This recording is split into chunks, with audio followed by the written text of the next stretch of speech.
And it's really important to celebrate small successes all the way along. I think that too many people think celebration is at the end of the journey, you know, when you've landed and you've got there and yes, I've got my goal and it's only been 2 years and it's fantastic. Welcome to Monday Mornings with Michelle, the new business podcast. Whether you're kicking off your day or kickstarting your business, Michelle is going to kick your ass into next week with the essential fours: strategy, systems, support, and state of mind. Now, welcome to center stage, Michelle Nedelec. Hey there, peeps. This is Michelle Nedelec, and I'm super glad that you're here with us today because I'm here with my most amazing guest, Joseph. Joseph, thank you so much for being here with us. Pleasure, Michelle. Great to be here. Thanks for inviting me. So give everybody the 5,000-foot view of who you are and what you love to do. Oh, only 5,000 feet. Okay. or 1,000, you know, closest you can get to what's going on right now for you. Well, that immediately reminds me that I'm not doing a lot of flying these days. Aww. Not any. Well, I'm a executive coach. I'm a coach trainer. I'm an author. I've written 20 books at the last count on various sorts of coaching, and latest one was coaching in neuroscience, leadership. What else? Training. That's kind of area, but I've got to admit now that I've started my next book. It's going to be a science fiction novel. So fine. We will get breaking into out that one too. Yeah. Nice. So give us a bit of background. How did you get into executive coaching and what drew you in? Woo, okay. Well, long story, fairly short. I was a professional classical guitarist. In fact, I was a teacher. I was a performer. And two things then at that time, many years ago. First was when you are performing in front of a load of people and you're doing classical music, there is only one right note. And if you get that right note wrong, there are people in the audience with musical scores of the piece that you're playing that will be delighted to point it out to you afterwards. No doubt. Yeah. So it's a little bit more alarming than like jazz or improvisation or something like that. So there's the performance aspect. And then there's also the teaching aspect. You know, how do you teach? How do you teach in such a way that the other person that works for the other person? Because most of us teach in a way that would work perfectly if we were the student, but it's a little bit different if you try and change it. So I used to, of course, I would teach some very good players as well, some concert players. And I would always let them, I'd put them in the studio. I'd say, sit down, make yourself at home. I'll go make us some coffee. You just take out your guitar and practice. So that's what they did. And while I made the coffee, I would listen at the door. And listening at the door, I could get an idea of how they could really play, you know, at their best, when they did not feel under pressure, judged, self-conscious, etc. So then at least I have that marker. So then I go in and the teacher has entered the room. So immediately things start to go wrong.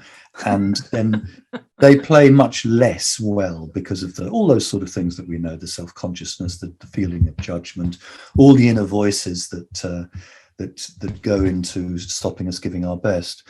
So I was finding that most of the good players, you know, they knew the technical stuff.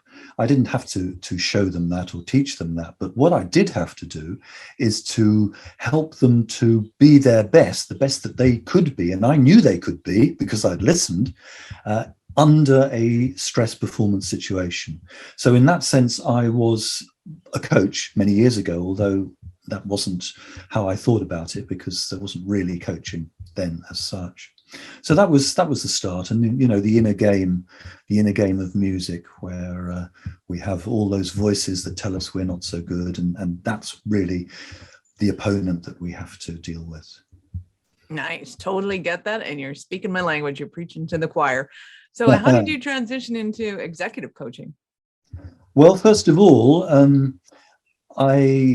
because I was interested in that part of music, I used to do read a lot of psychology, go to a lot of seminars about the psychology of performance and these sorts of things. So that's where I heard about, first of all, neuro-linguistic programming and a number of other psychologies about good performance. And that got me interested. So I thought I'd write a book. Great, why not? I can write a book.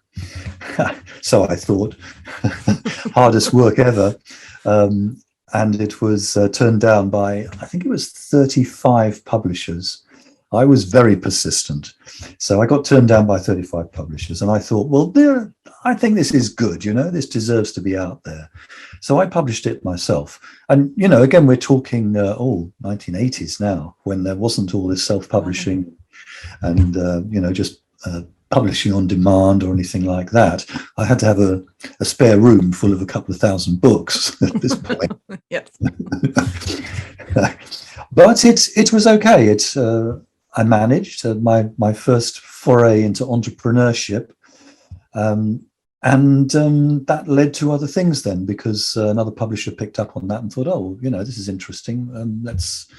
Let's build on this. So then that got me accepted by the mainstream publishers at the time, and that's what's got me into authors. But and then because I was interested in NLP and those sort of psychologies, I was always looking for something that focused it on people, on something important, something where I could make a difference. And I found coaching the really ideal form in which to do that, to make those things practical and real that I knew about and could write about. Nice. So what kind of things are you coaching people on now? Is it still on writing books, or is there a different niche? Well, I coach on a number of things, but I coach executives because I very much enjoy executive coaching. It's really interesting, smart people that really you learn a lot from them. It really makes a difference. And of course, their decisions can be very, very influential in many, many ways. And just, I think, quite by accident or randomly, I started to pick up on executives who are either working in the financial industry or in the energy industry. So that's where I've done the majority of my executive coaching, which has been fascinating. I've learned so much about the financial industry and the energy industry, the financial industry, particularly around 2008, 2009, when it was all going bad in many ways. All going haywire, and you got an opportunity to travel the world. So, how bad could that be? Absolutely. Nice. It's fabulous. That's awesome. So who do you love to work with now? Who's your favorite ideal client? Well, an executive who wants to be coached, who's interested in that process and is willing to spend some time reflecting and acting, because coaching is all about doing something. You at the end of a coaching session, you don't just say, well, go away and think about it. And you don't accept a client who says, I'll go away and think about it. You say, what are you going to do? What will you do? And that's what we're going to talk about next time. So yeah, that's really it. I've had some wonderful, fabulous clients in my time, and it's like what Marshall Goldsmith says: the success of the coach is just having wonderful clients. That's what I wholeheartedly agree.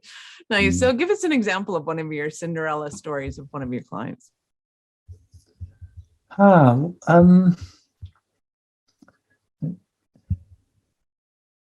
I guess I'm not going to give details here, but certainly change the name of the guilty. We're all good with it. I'm kidding. Marry your Dave. I can talk in general terms. There are many clients, particularly in the financial industry, who have been struggling towards what I would call authentic leadership, and perhaps what they would call now personal branding. Something that they can be themselves, act with their team, be effective as an executive, but at the same time be able to feel that they're living a life that's for them. They're not just doing stuff all the time because they have to, and the world is working too fast for them. So it's mostly been about values-led decisions, teamwork, and career, in terms of what can I do to develop my career. And many of the executives that I've coached have gone on to wider jobs, let's say, that they've really felt that have been more fulfilling for them, because as they've grown in their work, so the work becomes more constricting, they want to move on, and this is the growth that we all have, I think, and we all need. Nice. So when you say finance, are you referring to banks? Are you referring to insurance companies, or both, or mostly banks? Yeah, mostly banks. Yeah, some of the larger banks and smaller banks. Is there a, is there a nuance to banks over other financial institutes when it comes to leadership? Because from my outside perspective, I perceive banks as being a lot more conservative in their judgment, and they're playing a longer game, all those kind of fun things. Do you notice any of that, or is it kind of people are people? Well, people are people. They have the same thing, it's balance of life, family, values, decision making, working with teams. These things, managing upwards, these things are perennials. They always come up. But banking's certainly changed in the last 10 years. That's for sure. A lot of it has been taken over by artificial intelligence. Mm-hmm. It's true, of course, financial and medicine, those are the two professions where you don't want to make mistakes because they have considerable impact. So they're naturally much more risk averse. And that's fair enough. At the same time, at least in banking, the short-term approach there was two things. One is the short-term approach. Are the next financials in 3 months' time, the next quarterly figures, are they okay? And an executive who said, well, I can make them okay, but at the expense of the figures in a year, is going to have a hard time, or did have a hard time, right? Because there's always that short term and long term. It's like, if we do things now in the short term, we could be worse off in the long term. We need to look long term. At the same time, it's very important, of course, to have quarterly figures that people can see and say, this organization, whether it's a bank or anything else, is going somewhere. It's going good places, and it's worth investing in. So that's a tension, I think, that many executives feel, and I don't think that's changed very much. Well, I would think it had only changed more in the last few months, but we'll talk about that in a little bit. So is your approach to the coaching, is it more of the psychology of it? Is it more of what actions are you going to take? A little bit of both?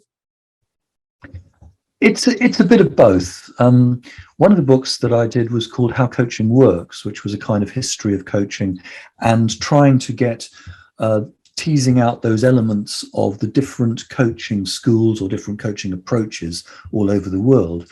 What did they have in common? Because there's at least half a dozen different coaching approaches. But what did they have in common? What was it about that they had in common? And that's what I try to go for. So it's very much about, of course, listening to the person, to provide a space for them, to be able to interject and ask questions without making suggestions or pressure or anything like that, and letting them take responsibility for their decisions, but at the same time balancing that support with the challenge. Too much support and it's all very comfortable and there's not a lot of change. Too much challenge and it gets a little bit stressful and a little bit uncomfortable, and there can be pushback.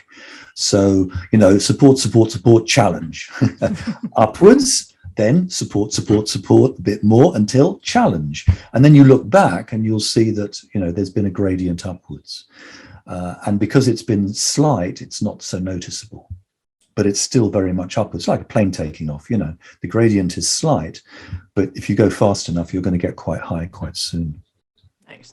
So is Did you find that looking around the world and the different coaching approaches, were they more culturally based differences or result oriented differences? Like, was somebody getting more successes out of it than out of certain systems than others? What were your findings? It's a bit different. I mean, there's a lot of NLP coaching because NLP, neuro linguistic programming, has a lot of skills and a focus on those things that are important in coaching: goals, values, beliefs, or mental models, as I call them, the ideas that we have. So that's certainly an important part of coaching. There is a school of coaching, mostly in Latin America and Spain, ontological coaching, which is based not only more on particular conversational, how can I say, word forms that can be used or coached, particular sorts of conversations that they have, and also much wider range of emotions that come into coaching, whereas in Europe and UK and America, you don't get that wide range of emotions. It would be unusual to have someone break down in tears. Not that I'm saying that's bad in any way. People do, and it's fine. I always said it was never a good day in coaching until somebody either called me a bitch or started crying. And it's like, yes, we've got somewhere. Usually it's like, oh my God, I can't believe you got that. You're such a bitch. It wasn't the challenge, and exactly. You've got a challenge, and people will move, and that's fine. It's just that, again, culturally, there's a display of emotion that's expected or not expected. So that comes into it. Positive psychology coaching, focusing more on, and this is of course quite general in coaching, focusing what's good, what's happening that's good, as opposed to a lot of psychological approaches, which is something's wrong, let's fix it. So that's it's good to have that balance. Let's talk about that for 1 second, because I know that there's a lot of people out there that think that they have to work on their weaknesses in order to become more effective, and other people that are totally against that think you need to focus on your strengths and enhance those. And to me, there's this middle balance of celebrating your wins, which, whether you're focused on overcoming your weaknesses or strengthening your strengths, you still have to celebrate your successes. So can you differentiate those, and where's your opinion on those? Yeah, I think, yes, it's important to work on weaknesses, but it's not that something's wrong with you.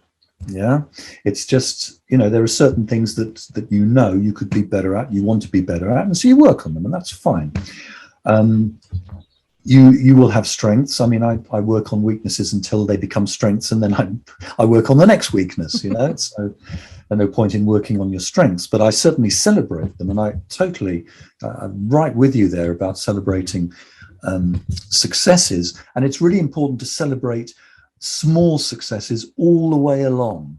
I think that too many people think celebration is at the end of the journey, when you've landed and you've got there and yes, I've got my goal and it's only been 2 years and it's fantastic. Well, that's fine. That's great. But at the same time, there's been a number of steps over that 2 years, and every step deserves celebration. And that's just the way the brain works. We want to celebrate. We need those rewards.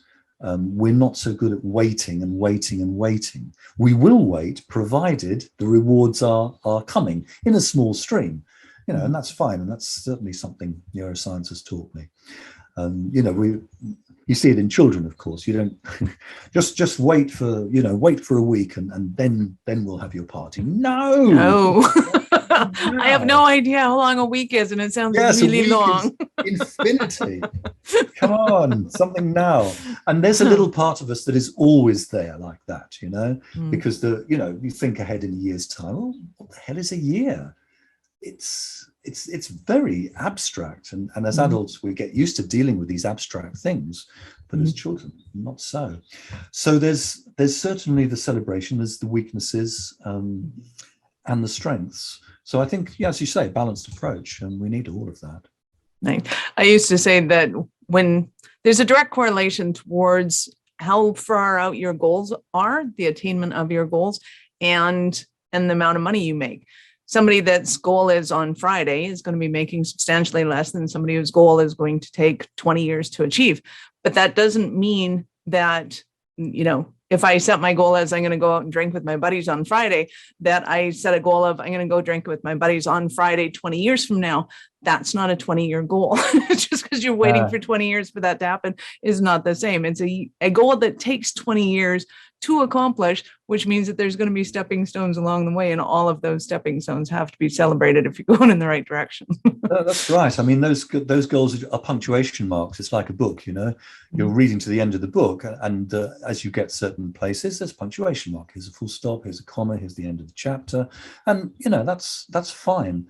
But it's an important point that you make about that, what I call a time horizon, because with a short time horizon, you are not going to be able to plan and organize and manage the sort of work that we're talking about. So the higher up in an organization you go, the longer the time horizon you need. So if you're going to be CEO of an international company, you're going to need a time horizon of 10, 20 years. You're going to have to look ahead, and you can't plan and control ahead, but you've got to have that horizon. I think horizon is a good metaphor, because you see that far, you don't know what's beyond it, there's something beyond it, and you keep walking, and as you keep walking, what was beyond the horizon that you saw just then becomes visible, and then you can you know what you do. Whereas the person who is on the door of that same international head office doesn't need a time horizon of more than a week or two, and then they won't be paid for that. So you're paying for kind of time horizons in many ways like this. Well, yeah, because it is definitely a skill to be able to set a, say, 20-year goal versus a 5-year goal. A lot of people see it as quite easy to set goals that are kind of in the forefront, but when it gets beyond that, all of a sudden it becomes a hidden skill of that visionary. But it's also cultural too. I remember I did a training with a multinational group. There was from South America, from Europe, from the United States, and from Far East and Japan. And just to find, we were talking about goals. We were talking about long-term goals, okay? Nice, easy phrase to understand. So we thought. And then I thought, okay, well, we better find out what a long-term goal is to these various people. Mm-hmm. So for some, it was year and a half, 3 years. Yeah. Mm-hmm. For others, it was 5 years. For others, it was 15. For the Japanese group, it was 30. So, and I've always kept that in mind when I talk about long-term goals, because, I'm so using the same phrase. One person is thinking 18 months. The other person is thinking 30 years. Or 150 years. Then you got a real. And no wonder there's misunderstanding, Right. That's awesome. So when you start working with somebody, kind of walk us through the process of how do you work with them? What are you looking for? All that kind of fun stuff. It's difficult to answer that just without a context. Mm-hmm. People will bring what's important to them always to the surface if you give them time. Mm-hmm. And one thing, I like to give people space to talk. And one thing I do look for, which I've always looked for, is perhaps my training as a musician, and the space between the notes. So, music is notes, but the spaces between the notes are what makes the piece of music so beautiful, instead of just a kind of cacophony of like a piano being thrown off a 20-story building. So, you listen to what people say, but you also listen to what they don't say, what they might have said but didn't, what really they should be saying because of what they're talking about but don't. And that's sometimes what that's my job, to surface that. I'll say things like, you've been talking about this for last 10 minutes or so in your work, but you haven't actually mentioned, your your boss, or you haven't actually mentioned your family, or you haven't actually mentioned whether you enjoy it or not, you know. So let's hear about that. And that's when the fun starts. Nice. I love that. So what are some of the stumbling blocks that our listeners might be having right now? And they're thinking, oh my God, Joseph, I need you so badly right now. I don't know. I think there's a lot of course, over the last 2 years and beyond, there's stress. There's a lot of stress in terms of the pandemic and the lack of control, and, you know, work and jobs, and everything is changing. Mm-hmm. And there's a lot of stress involved with that. And that's certainly one thing that I'm dealing with much more, that kind of stress and anxiety, because I think we talked a little bit about this before, but my latest book was on neuroscience and coaching the brain, it's called. Mm-hmm. So the neuroscience of these things is very interesting, because stress, most people think stress, I don't want stress.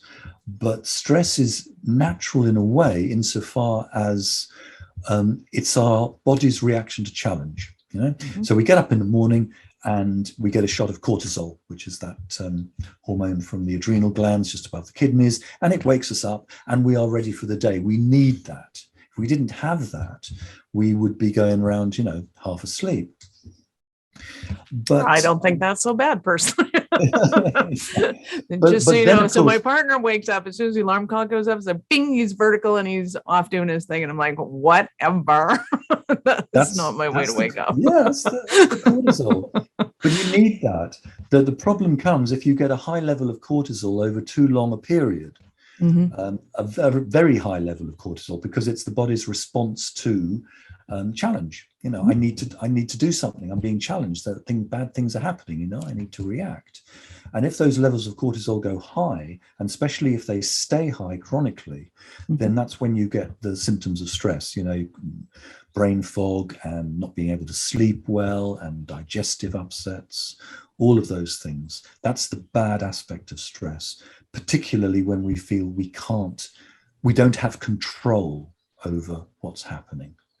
Nice. I was just going to ask you, is there any kind of precursor symptoms that you've noticed, so that people don't have to go into kind of chronic fatigue or chronic illness in order to see the signs coming? So how do you tell the difference between good stress and bad stress? Yeah, that's a very good distinction, which is it's often called eustress. That's EU, mm-hmm. Which is good stress, and distress, which is bad stress. And the eustress, the good stress, is just like a good workout in the gym. You know, you're stressing the muscles, you're pushing them further than they're used to. You're taking them past the comfort zone. But at the same time, there's a perception that you have the abilities, you have the resources, you've got the backup, someone's got your back, that it's going to be okay.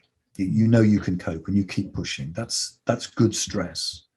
The bad stress is these things are happening, no one's got your back, it's out of control, you don't feel you have any control about it, and it's just a constant push, and every time you get something done, 10 other things take its place.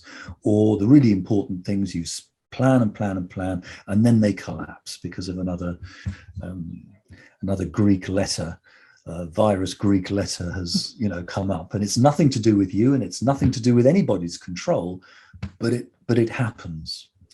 So, you know, these are the two things, and certainly with executives and with all of my coaching clients, I do kind of help them and teach them to be aware and to pay attention to body signals. You've got to be aware of that. It's part of the emotional intelligence, because emotional intelligence starts with awareness of your own feelings and your own emotions. What kind of body signals are they looking for? Oh, the fear, the anxiety that continues on past, you know, because fear is fine. You know, fear is there. You're threatened, and boom, you do something about it, and then it goes down. But if it keeps on, you know, if you're always feeling anxious, or you're always feeling afraid, you're always feeling sad, this is like your kind of thermostat's been reset, as it were. And then you need to pay some attention to bringing that back down, because our bodies are amazingly adaptive and adaptable, and you get used to a certain level, and that can then be the new normal. So it's the old thing about the frog in the jug of water that's fine, and you heat it and heat it and heat it, and the frog gets used to the heat and gets used to the heat and get used to the heat, and suddenly it's boiling. But you haven't got used, or you haven't noticed, because it's been a slow burn, as it were. So it's very important to be aware of your baselines, as it were. Particularly sleep. I mean, my researchers in neuroscience have showed me that sleep is one of the most important things you can possibly do for your brain. Mm-hmm. And a number of conversations I've had with executives who will say, well, I only able to have 4 hours sleep last night because I had so much to do. And I'm going, you won't be able to do it if you've only had 4 hours sleep. This is the exact opposite of the effect that you're trying to have. You need 7 hours sleep where you can focus and get things done. I'm a solid fan of 8.5 hours. Might catch on. I like my sleep here. I go 7. But the neuroscience research around that is impeccable. You need that. Not only is it good for you to consolidate memory, to get focused the next day, but if you don't, you're much more likely to be stressed and get ill. So. Well, yeah, and I think it comes back to that self-assessment of, at the end of the day, even though there were challenges and even though you had to overcome stressful situations, at the end of the day, do you feel like, wow, that was a good day? I put my all into it. It was great. I'm done. I get to go to sleep now. Yeah. That to me is the signal that you're in good stress. If it's, oh no, and I didn't get that done. I didn't get that done. I need to do this. I still need to do that. That's not good stress. That's when you're, drawing that line and you're not going to be able to sleep as well. Talk to me about the support and environment, because I know a lot of people have issues with the idea of, well, cryptocurrency is going to take over the banking system and it's going to fall and it's going to go into Never Never Land. And, how am I supposed to deal with the pandemic? I have no control over that. Of course, these external things are going to stress me out. How do you respond to those sort of things? Well, let's start with the idea of control, because that's an interesting concept. And I think it's been shaken quite a lot over the last 2 years. We are, for the most part, taught that we can control things. And the truth is we can't, we can't even control the thoughts that come in our head in the next 20 seconds, Sit down for 20 seconds and see if you can keep a calm mind. We can't even control our own thoughts. So the idea of control, I think, is a very anxiety-provoking idea, which I'll call a mental model. It's like, oh, we got control. That's a mental model. No, you haven't. But that doesn't mean that everything's going to just completely collapse. You have influence, certainly, and acceptance as well. So if we're talking about, things going wrong, then certainly one thing that I've found very useful in dealing with that sort of stress is, first of all, okay, this is where I am. Okay. I feel I should be somewhere else. I want to be somewhere else, but I'm not somewhere else. Okay. I'm right here. So acceptance. Okay. Then we can look at what's actually happening. Well, it's no good kind of spinning out about what might happen, because the great antidote to anxiety is action, doing something. Now, in the short term, that's actually going down the gym, because, taking physical action does actually help with that anyway. But I'm talking more about what can I do right now to change the situation. And again, it's not thinking about it. It's concrete action steps that you're going to take. So that's the first step, because once your mind goes into, okay, what can I do? It's a different circuit to, oh my God, this is going to happen, and it's all going to collapse, and I'm going to get ill, and I'll lose my job, and I'll be out on the street. These are the sort of spinning spirals, ruminations that our brains can go into very easily with what's called a default mode network. It spirals down into that. Whereas if you go, okay, what am I going to do here? That's a different network. So that's first thing. Second thing is, well, okay, if there is a train coming, what can I do to mitigate the results? What can I do to soften the blow? There are some things I can do to stop it. I'm going to try those for sure. Now, okay, if the train's still coming and that doesn't work, what can I do to soften that impact? So then there'll be some other things there. And then the third thing is, okay, well, let's supposing that all of these things don't work. I'm not saying they won't. We're going to do our very, very best, but let's suppose, worst case, that it doesn't. What can I do to recover? What are the things that I can have in place that if, the train hits the buffers, then I know that I've got some recovery here. Mm-hmm. I know that I can survive. I've taken steps to know that it's going to be okay. And then if you actually invest in those three action plans, that is going to allay a great deal of anxiety and a great deal of stress. Awesome. Love that. So I know that our listeners are going to want more from you. How do they begin their journey with you? Well, coachingthebrain.com is a good place to start. That's got some good stuff there. And I can be contacted through there. I'm on LinkedIn as well, Joseph O'Connor. So that's a good place to start. I'll be delighted to hear from people. Awesome. And of course, read the book, Coaching the Brain, Practical Applications of Neuroscience to Coaching. Nice. Do you have links on those at your website? Absolutely. Nice. Yeah. So peeps, we will have those links in the show notes. And of course, as always, you can go to awarenessstrategies.com/blog, search for Joseph or mind coaching and the brain, neuroscience. You will most likely find it will come up front. But of course, Joseph O'Connor is who we're speaking to today, and you will get a ton of awesome information on his website. Excellent. So I have to ask you at this point, how did you know that you were special, kind of crazy enough to think that you could become an entrepreneur? I'm tempted to say I didn't have a choice. Isn't this I'm okay with that. What happened? Tell tales. Did I make a choice to be an entrepreneur? I'm going, I never really, I just did what I love doing. Is that being an entrepreneur? Okay, fine. Maybe it is. Nice. So follow your heart. It'll work. Yeah. I do a lot of things and a lot of interests, and some of them earn money and some of them don't. And, that's just the way it is. I think if you follow your heart, then you'll have a good life, and make some money in the meantime. You're bound to, if you follow your heart. Nice. Love that. So thank you again so much for your time, Joseph. It has been awesome and amazing. I know your time is valuable and I appreciate it. Any last words for our peeps? Oh, last words. Well, there's always in half an hour, I'll think of a brilliant, fantastic last word. Call me back up. We'll record it.